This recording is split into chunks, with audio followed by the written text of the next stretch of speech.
Hello world, welcome to Building Black Wall Street. This video is going to be on stocks versus bonds, and I'm going to point out why stocks would be a more profitable investment than bonds, and what differentiates investing in stocks versus bonds, and also give a little bit more insight on what bonds are.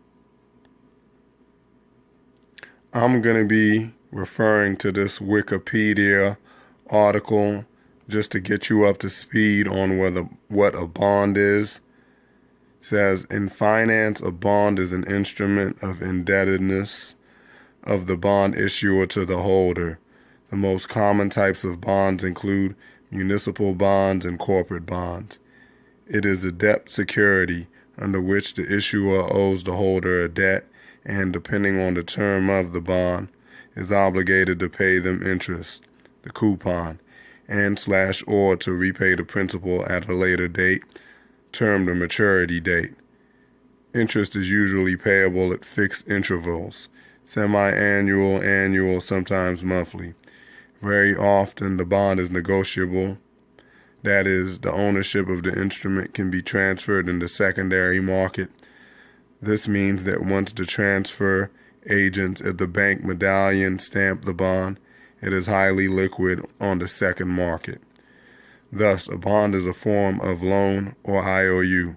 The holder of the bond is the lender, creditor.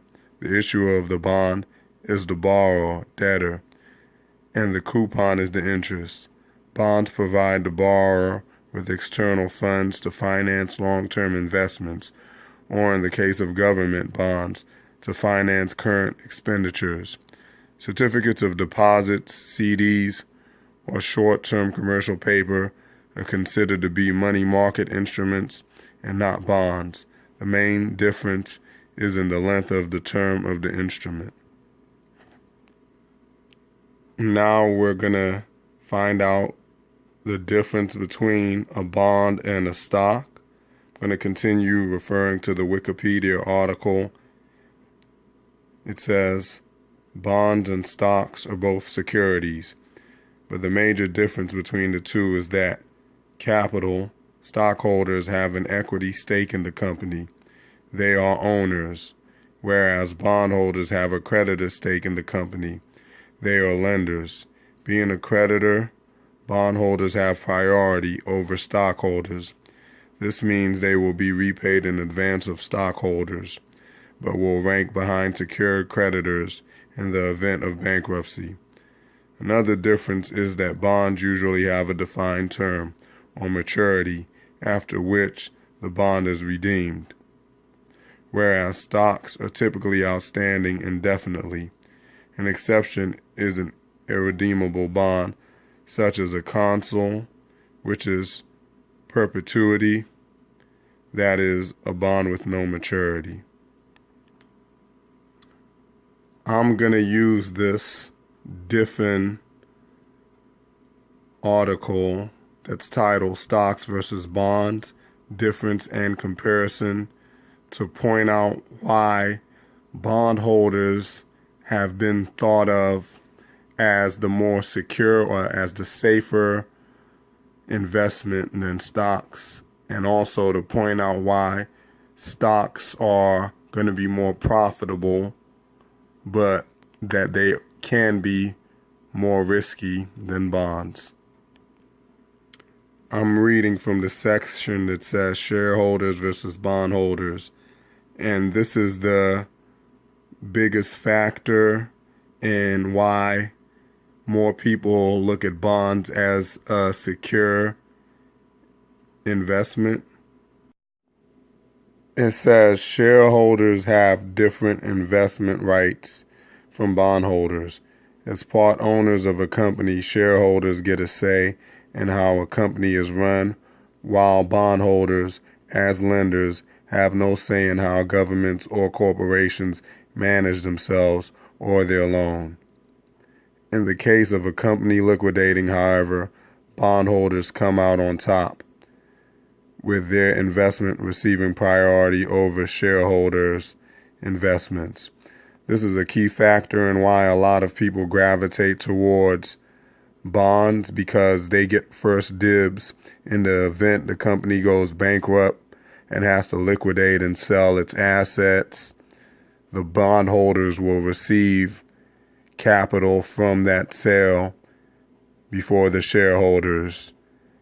That's why, in a nutshell, bonds are seen as less risky than shareholders, but that's why they don't yield as much profit as stocks, because when a company increases its value by earning more profit, becoming a bigger company, making more sales, the bondholder is still going to get the same fixed amount or the same yield that the bondholder right dictates, and the shareholders are going to get an increase in the price of that stock more than what they paid.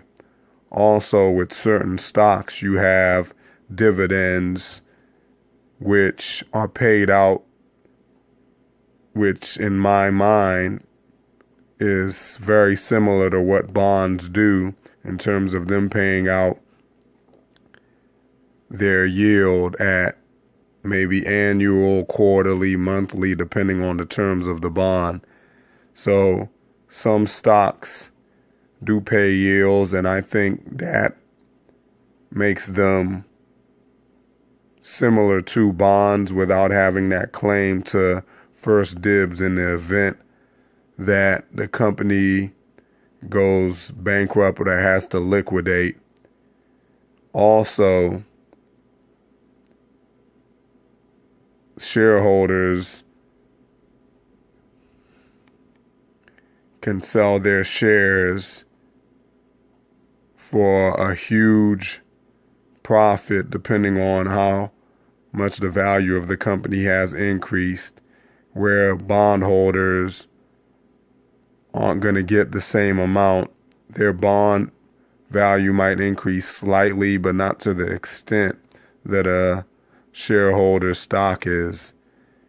It's rare that a bond doubles in value in terms of the principal amount of the loan the bondholder has made. What the bondholder is given is the security of knowing that they have claims on assets in case the company can't pay them their principal, and also that they're getting a specific amount from the company every 3 months or every 6 months or whatever the terms of the bond. And for this reason, even though stocks can be riskier, because if the company does go bankrupt, then the bondholder is going to get capital before the shareholders do. The opportunity to profit from an investment is a lot more favorable to the shareholder than the bondholder. Hopefully, this has persuaded you that being a shareholder is a lot more financially beneficial than a bondholder. I would encourage you to do your own research and figure out what type of risk you can tolerate, because there is a level of risk that a shareholder takes that a lot of bondholders don't, but you do have bonds that are just as risky, if not more so, than stocks. But I'll leave it up to you to learn more about bonds. I just wanted to kind of give a little bit of insight. Stay blessed and stay tuned. Peace.